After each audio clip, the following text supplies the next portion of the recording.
आज के इस वीडियो में हम कैश बजट को एक न्यूमेरिकल क्वेश्चन को सॉल्व करके समझेंगे। तो हमारा टॉपिक है कैश बजट। देखिए क्वेश्चन में देखते हैं हम क्या कहता है question. Summarised income and expenditure forecasts for the month of March to August 2010 are given below. March से अगस्त 2010 तक के इनकम एंड एक्सपेंडिचर फोरकास्ट दिए गए हैं। आय और व्यय, इनकम एंड एक्सपेंडिचर जो हुए हैं उनका फोरकास्ट दिया गया है। एक कॉलम में हमें मंथ्स दिए हैं मार्च से लेकर के अगस्त तक। फिर हमें क्या दिया गया इन्फॉर्मेशन में, सेल्स क्या क्या सेल्स हुई हैं वो दिया गया है, परचेजेस दिया गया है, वेजेस दिया गया है, ओवरहेड्स दिए गए हैं। ठीक है, तो परचेजेस का क्या मतलब है यहाँ पर, हम लोग रिसिप्ट, मैंने आपको मेथड्स बताए थे कैश बजट प्रिपेयर करने के लिए। तो आज का जो ये क्वेश्चन है हम रिसिप्ट एंड पेमेंट मेथड से सॉल्व करेंगे। ठीक है, तो उसे हम रिसिप्ट एंड पेमेंट मेथड में हम क्या करते हैं, फॉर्मेट में मैंने आपको बताया था कि हम लोग रिसिप्ट्स लेते हैं, उसका एक कॉलम में लिखते हैं, फिर पेमेंट्स भी लिखते हैं। तो इस क्वेश्चन के अकॉर्डिंग सेल्स तो हमें दिया गया है, सेल्स से जो मिलेगा वो हम रिसिप्ट वाले कॉलम में लिखेंगे।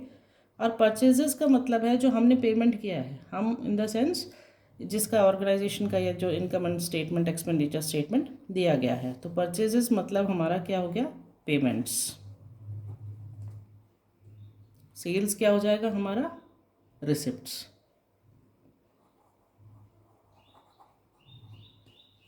ठीक है, ये इंफॉर्मेशन हमें दी गई है। सेल्स दिया है, परचेजेस दिया है, वेजेस दिया है, ओवरहेड्स दिया है। और क्वेश्चन में आगे क्या कहा गया है, you are required to prepare a cash budget. आपको क्या करना है, एक कैश बजट बनाना है। किस पीरियड के लिए, for 3 months starting on 1 May 2010, keeping in view the following information. आपको 3 महीने का कैश बजट बनाना है। और शुरू कहाँ से करना है, कौन से मंथ से आप स्टार्ट करेंगे, मई से स्टार्ट करेंगे। यानी कि आप जो कैश बजट बनाएंगे वो 3 महीने का बनेगा, मई का, जून का और जुलाई का। नीचे कुछ और इन्फॉर्मेशन दी गई है। क्या इन्फॉर्मेशन है, सबसे पहले cash balance as on 1 May 2010 is ₹8,000। हम लोग जो फॉर्मेट बनाते हैं कैश बजट का रिसिप्ट एंड पेमेंट मेथड में, सबसे पहले हम क्या लेते हैं, ओपनिंग बैलेंस लेते हैं कैश का, या हम लिखते हैं बैलेंस BD करके। तो ये जो बैलेंस दिया गया है, cash balance as on 1 May 2010 कितना दिया है, ₹8,000। इसको हम ओपनिंग बैलेंस शो कर देंगे, बैलेंस BD में शो करेंगे। सेकेंड इन्फॉर्मेशन जो हमें दी है वो है sales and purchases all are on credit, यानी सभी उधार पे है, सब कुछ उधार पे है। सेल्स भी उधार पे है, परचेजेस भी उधार पे है। नेक्स्ट देखिए, plant costing ₹16,000 is due for delivery in July. जो प्लांट है जिसकी कीमत 16,000 रुपये है, उसकी डिलीवरी कब मिलने वाली है, ड्यू फॉर डिलीवरी इन जुलाई। उसकी डिलीवरी जुलाई में मिलेगी, डिलीवरी यानी उसकी सुपुर्दगी जुलाई में होनी है। और जिसका 10% ऑन डिलीवरी में पेएबल होगा, जिसका 10% जो भुगतान है, 10% भुगतान है, वो कब होगा, डिलीवरी के समय। डिलीवरी होने वाली है जुलाई में, और जब जुलाई में डिलीवरी होगी तो उसका 10% पेमेंट किया जाएगा। और जो बाकी बैलेंस है, and the balance after 3 months, और जो उसका बचा हुआ पेमेंट है वो 3 महीने बाद दिया जाएगा। तो क्या क्या इन्फॉर्मेशन दी गई हमें, सबसे पहले तो कैश बैलेंस बताया गया है। मई 2010 को ओपनिंग कैश बैलेंस होगा हमारा ₹8,000। फिर ये कहा गया है कि जो भी सेल्स हुई है या जो भी परचेजेस हुई हैं, विक्रय और क्रय जो भी हुआ है, सब उधार पे हुआ है, ऑन क्रेडिट। और थर्ड इन्फॉर्मेशन हमें क्या कहा गया है, प्लांट कॉस्टिंग ₹16,000, यानी कि 16,000 रुपये का जो प्लांट है उसकी जो कॉस्ट है, उसकी डिलीवरी जुलाई में होगी। और जब डिलीवरी होगी तब उसका 10% पेमेंट किया जाएगा। और जो बाकी उसके बैलेंस है, जो पेमेंट बाकी करना है, वो 3 महीने बाद किया जाएगा, आफ्टर 3 मंथ्स। नेक्स्ट कुछ और इन्फॉर्मेशन हमें दी गई है आगे। एडवांस टैक्स इंस्टॉलमेंट जो है, टैक्स का जो इंस्टॉलमेंट है जो एडवांस में देना है, advance tax instalment of ₹8,000 each are payable in March and जून।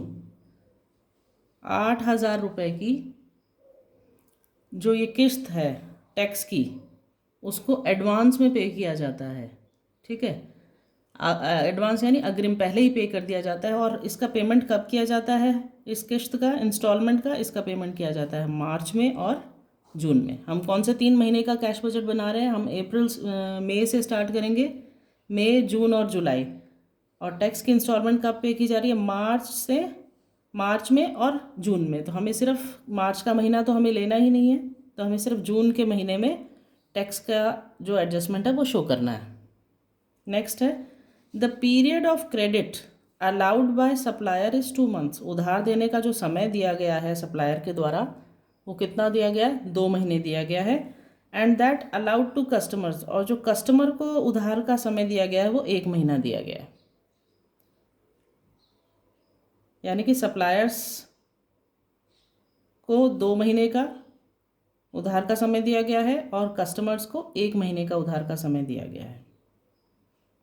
यानी कि कस्टमर को जो सामान बेचा जाता है वो 1 महीने में उसका पेमेंट दे सकते हैं। उसी तरह जो सप्लायर से सामान लिया जाएगा, सप्लायर को जो है उसको 2 महीने का उधार का समय दिया गया है।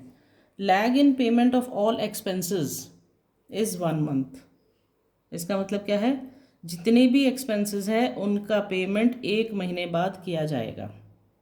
कोई भी खर्चे हैं, जो भी खर्चे हैं, अगर मार्च में कोई खर्च हुआ है तो उसका पेमेंट अप्रैल में होगा, अप्रैल का कोई खर्चा है तो उसका मई में होगा, इस तरीके से। तो अब हम प्रिपेयर करते हैं कैश बजट। सबसे पहले हम क्या लिखेंगे? देखिए, सबसे ऊपर लिखेंगे हम कैश बजट। किस पीरियड के लिए बना रहे हैं हम? 3 महीने के लिए, पीरियड फॉर 3 मंथ्स, 3 महीने के लिए, एंडिंग जुलाई 2010। 3 महीने के लिए बना रहे हैं हम। तो सबसे पहले हम एक कॉलम बनाएंगे, यहाँ पर हम लिखेंगे पर्टिकुलर्स। ये हो गया हमारा पर्टिकुलर्स। फिर मंथ्स, कौन कौन से मंथ्स के लिए हम बना रहे हैं? मई से स्टार्ट करेंगे हम। क्वेश्चन में हमें क्या बताया गया था? क्वेश्चन में हमें कहा गया था you are required to prepare a cash budget for 3 months. 3 महीने के लिए हम बनाएंगे कैश बजट को। तो 3 महीने, और स्टार्ट कब से करने के लिए कहा है? क्वेश्चन कह रहा है स्टार्ट करना है आपको 1 मई से, 1 मई 2010। तो एक कॉलम हमारा हो जाएगा मई का, देन जून का, देन जुलाई का। ठीक है। और एक चीज़ हमें जो क्वेश्चन में स्टार्टिंग में फर्स्ट पॉइंट में क्या दी गई है? Cash balance as on 1 May 2010 is ₹8,000। Cash balance हमें ऑलरेडी दिया गया है इसके अंदर। इस बैलेंस को हम लोग लिख लेंगे कैश बजट के परफॉर्मा में। यहाँ हम लिख लेंगे बैलेंस BD,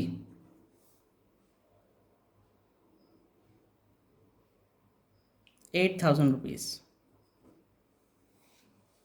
फिर हम क्या लिखते हैं? रिसिप्ट्स एंड पेमेंट अकाउंट जब हम प्रिपेयर करते हैं, सबसे पहले हम लिखते हैं रिसिप्ट्स। तो देखिए, इस क्वेश्चन में कुछ इन्फॉर्मेशन दी गई है जिसका हम सबसे पहले वर्किंग नोट प्रिपेयर करेंगे। क्या बताया हमें? The period of credit allowed by suppliers is 2 months. Supplier के द्वारा जो उधारी का समय दिया गया है वो 2 महीने है। और and that allowed to customers, और जो कस्टमर्स को समय दिया गया है वो 1 मंथ है। तो इसको हम वर्किंग नोट में लिख लेंगे। यहाँ लिखेंगे हम वर्किंग नोट।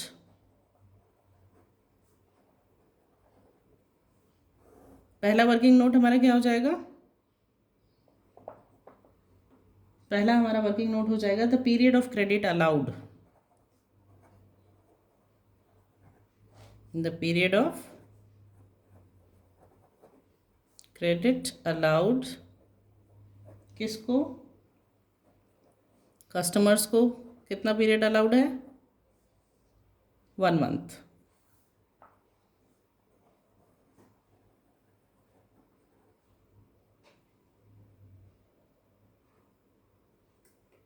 इसका क्या मतलब हुआ? इसका मतलब ये है कि जो पेमेंट अप्रैल में ड्यू है वो मई में रिसीव्ड होगा। जो पेमेंट किस में ड्यू है? ड्यू इन अप्रैल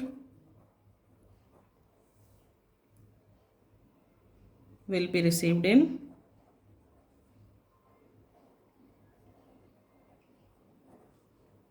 May। एक महीने का उधार का समय दिया गया है, तो जो अप्रैल में ड्यू है वो मई में मिलेगा। देन जो मई में ड्यू है वो कब मिलेगा? जून में मिलेगा।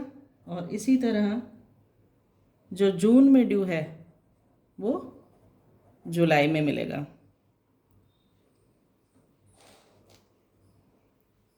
हिंदी में हम आपको कह सकते हैं इस तरह से कि जो ग्राहकों को है एक महीने की उधारी दी जाती है, जो कस्टमर्स है उनको एक महीने का उधार दिया जा रहा है।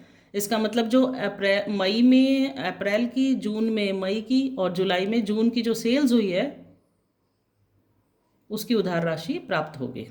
ठीक है। The period of credit allowed to customers एक महीने है। जो अप्रैल में ड्यू है वो आपको वो रिसीव्ड होगा मई में, जो मई में ड्यू है वो जून में, और जो जून में ड्यू है वो जुलाई में। इसी तरह सेलर्स को कितनी, सप्लायर्स को कितना दिया गया है क्रेडिट पीरियड, उधारी पीरियड? 2 महीने दिया गया है सप्लायर्स द्वारा जो अलाउ किया है। तो आप लिख सकते हैं द पीरियड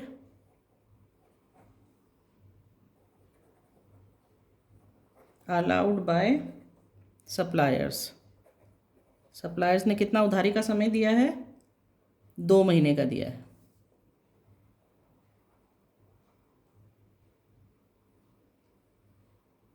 यानी कि 2 महीने की उधारी के ऊपर सामान खरीदा जा सकता है। सामान खरीदने के 2 महीने बाद आपको उसका पेमेंट करना है। The period allowed by supplier is 2 month. क्या मतलब इसका समझ आया? कि जो परचेज आप करोगे उसका पेमेंट आप 2 महीने बाद कर सकते हैं। यानी कि अगर मई में जो मार्च में खरीदा है उसका पेमेंट आप मई में करेंगे, मार्च में खरीदे गए सामान का पेमेंट मई में करेंगे, और इसी तरह आगे जून में अप्रैल का करेंगे, जुलाई में मई में जो परचेस किया है उसका पेमेंट करेंगे। वो आप वर्किंग नोट में लिख सकते हैं। 2 वर्किंग नोट हो गए। एक तो वर्किंग नोट हो गया कस्टमर्स को जो पीरियड अलाउ किया है, और एक हो गया जो उधारी का समय दिया गया है सप्लायर्स को। तो अब देखिए इन फिगर्स को हम क्वेश्चन के अकॉर्डिंग टेबल में लिखते हैं। सबसे पहले हमने कैश बैलेंस जो दिया गया था वो ले लिया। फिर अब हम रिसिप्ट्स देखते हैं। रिसिप्ट्स कहाँ से आएगी? हमें जो बेचा है सामान, देखिए क्या दिया गया है क्वेश्चन में। सेल्स हमें क्या दी है?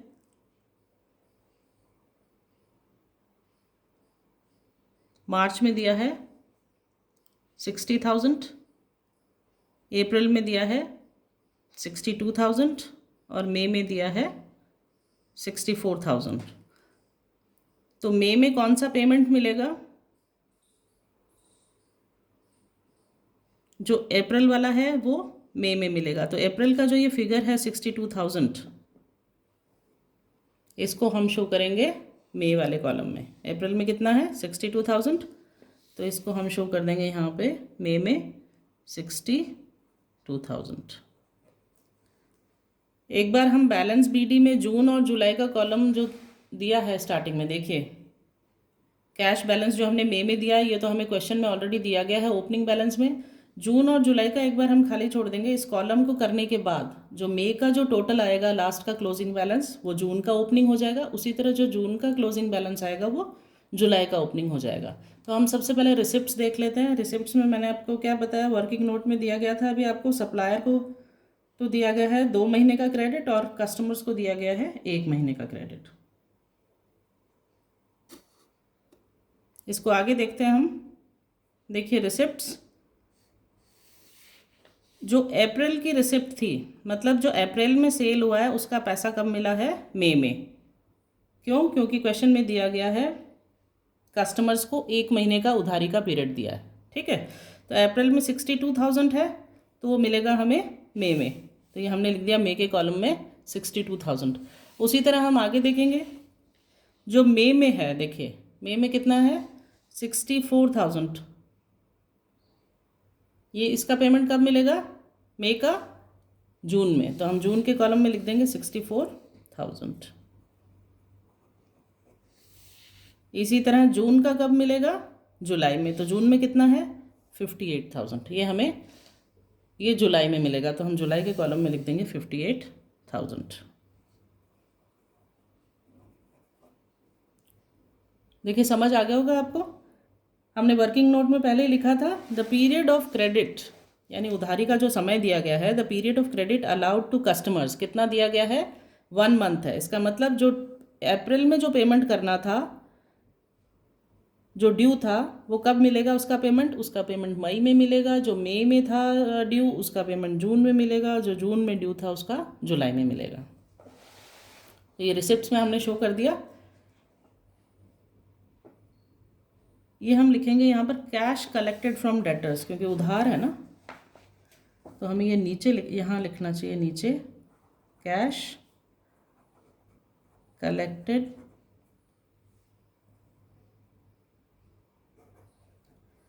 From debtors. रिसिप्ट्स में मैंने डायरेक्टली लिख दिया, आपको यहाँ नहीं लिख के इसको यहाँ लिखना है। कैश कलेक्टेड फ्रॉम डेटर्स के सामने मई में 62,000, जून में 64,000 और जुलाई में 58,000। रिसिप्ट्स में कैश कलेक्टेड फ्रॉम डेटर्स, ठीक है।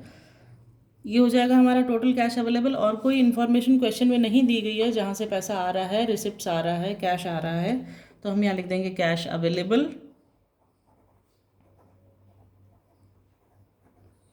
ये ए हो जाएगा, इसका टोटल करेंगे हम। जून और जुलाई का भी टोटल नहीं करेंगे क्योंकि अभी हमें कैश बैलेंस यहाँ पर लिखना है, तो हम एक बार मई का टोटल कर लेते हैं।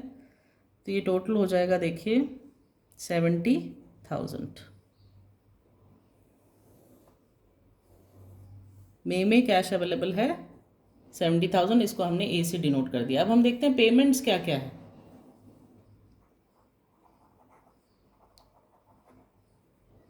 देखिए पेमेंट्स के लिए क्या बताया था आपको, कितना टाइम पीरियड दिया गया है, उधार कितने पे दी गई है, कितने महीने के लिए, 2 महीने के लिए उधार है, राइट। तो हम लिखेंगे अकाउंट्स पेएबल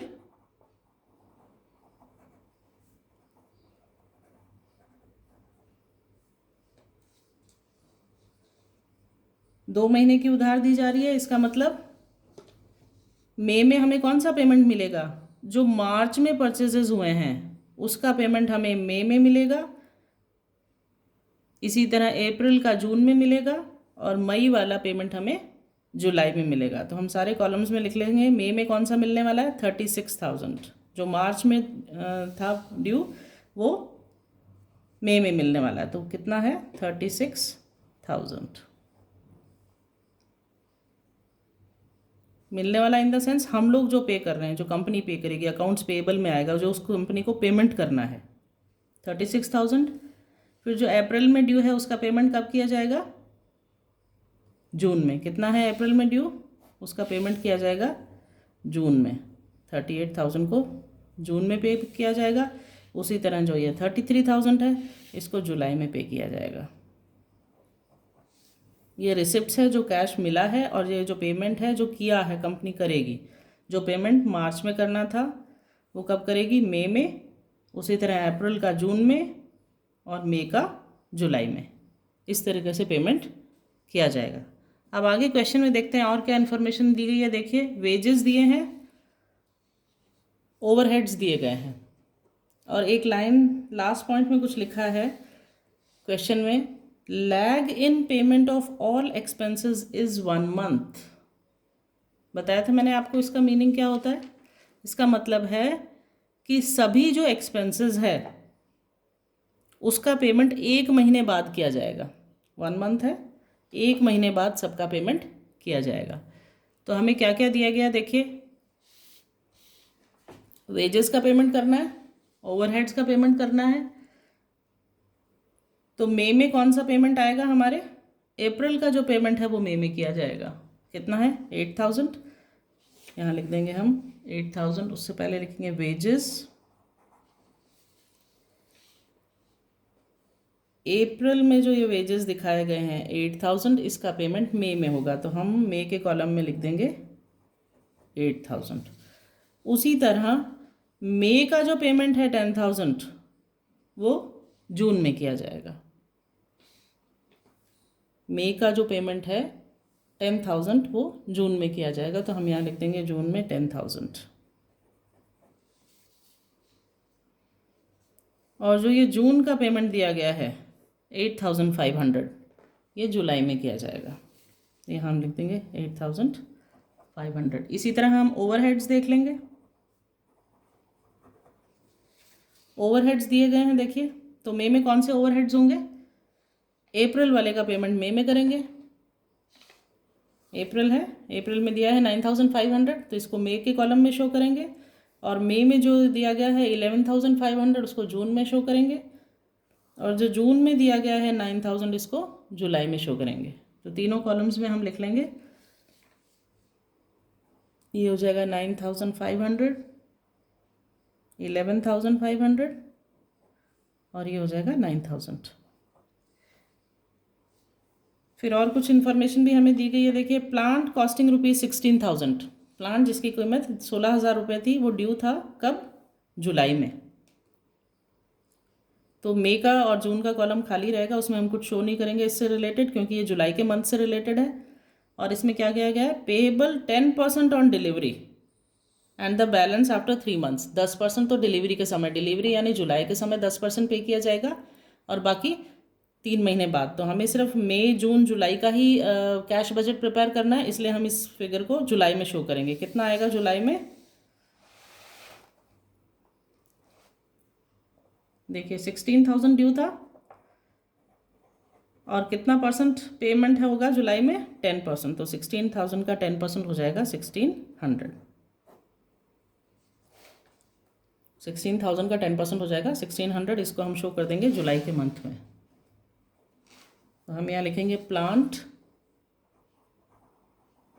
ब्रैकेट में आप हिंट दे सकते हैं 10%, और मई का कॉलम आप खाली छोड़ दीजिए, जून का खाली छोड़ दीजिए, और जुलाई में लिख दीजिए 1,600। ये हो गया। फिर एक चीज़ और क्वेश्चन में दी गई है, एडवांस टैक्स, उसका भी पेमेंट करना है। एडवांस टैक्स के लिए क्या इन्फॉर्मेशन दी है? देखिए क्वेश्चन के अंदर, advance tax instalment of ₹8,000 each are payable in March and June. कब पेएबल है ये? मार्च के महीने में और जून के महीने में। और हम कैश बजट कौन से महीने का प्रिपेयर कर रहे हैं? मई का, जून का और जुलाई का। तो मार्च का तो इसमें हमें शो नहीं करना है, सिर्फ जून के मंथ में हम शो करेंगे इसको। तो एडवांस टैक्स मई वाला खाली रहेगा, जून में हम शो करेंगे 8,000, और जुलाई का खाली रहेगा। तो ये आ गया हमारा टोटल पेमेंट्स। जितनी भी क्वेश्चन में इंफॉर्मेशंस दी गई है, उन सारी इंफॉर्मेशंस को हमें अच्छी तरह से देखना है, और फिर कैश बजट को प्रिपेयर करना है। हम यहाँ ले लेंगे कैश, टोटल पेमेंट्स या कैश पेमेंट्स, कुछ भी आप लिख सकते हैं। टोटल पेमेंट्स, इसको आप बी से इंडिकेट कर सकते हैं, और आप इस कॉलम का सबसे पहले टोटल कर लीजिए मई वाले मंथ का, ठीक है। तो ये आ जाएगा हमारा 53,500।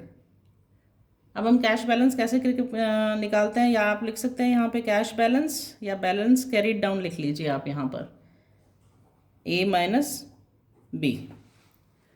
देखिए हमारा रिसिप्ट्स कितना आया था मई में? 70,000 था, और पेमेंट हमारा आया 53,500। तो रिसिप्ट्स में से पेमेंट को माइनस करिए आप, 70,000 में से 53,500 को डिडक्ट कर लीजिए। देखिए कितना आता है हमारा, 70,000 माइनस 53,500, ये आ गया हमारा 16,500। यहाँ लिख लेंगे हम 16,500। जो मई का ये क्लोजिंग बैलेंस आया है हमारा, मई का जो ये क्लोजिंग बैलेंस आया है 16,500, ये हमारा जून का ओपनिंग बैलेंस हो जाएगा। तो हम जून वाले कॉलम में लिख लेंगे 16,500। अब इस कॉलम को भी हम कंप्लीट कर लेंगे। कैश अवेलेबल निकालने के लिए 16,500, इसमें ऐड करेंगे हम 64,000 को, ये 64,000, तो ये आ जाएगा हमारा 80,500। 80,500 ये रिसिप्ट हो गया हमारा, जून के महीने का रिसिप्ट हो गया 80,500। अब इसके पेमेंट का हम टोटल कर लेंगे। तो पेमेंट में क्या क्या है देखिए, 38,000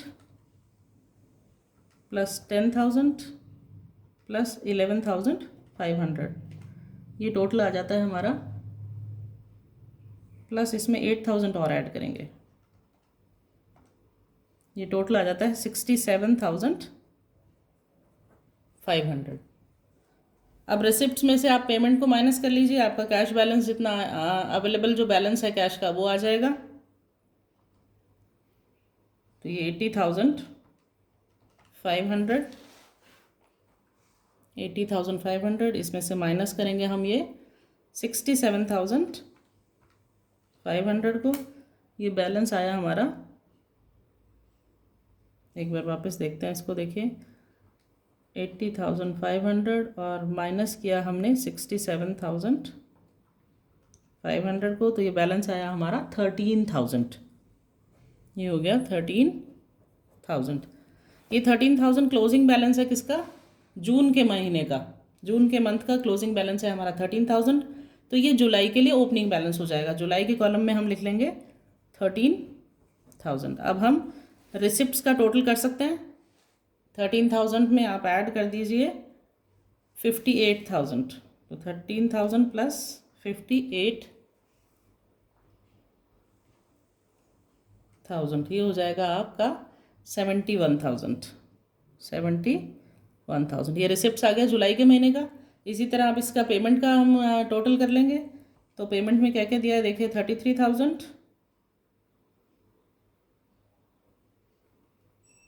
33,000 प्लस 8,500 प्लस 9,000 और प्लस है ये 1,600, ये इसका टोटल आ जाता है 52,100।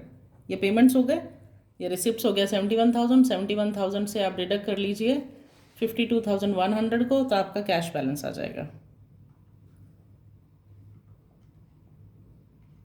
ये आता है 18,900।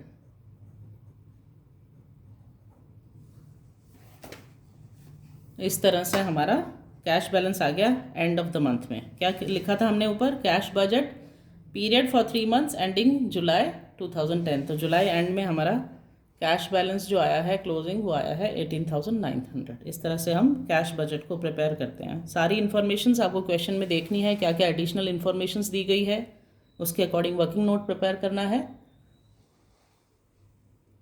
और फिर इन्फॉर्मेशंस को आपको टेबुलर फॉर्म में शो करनी है।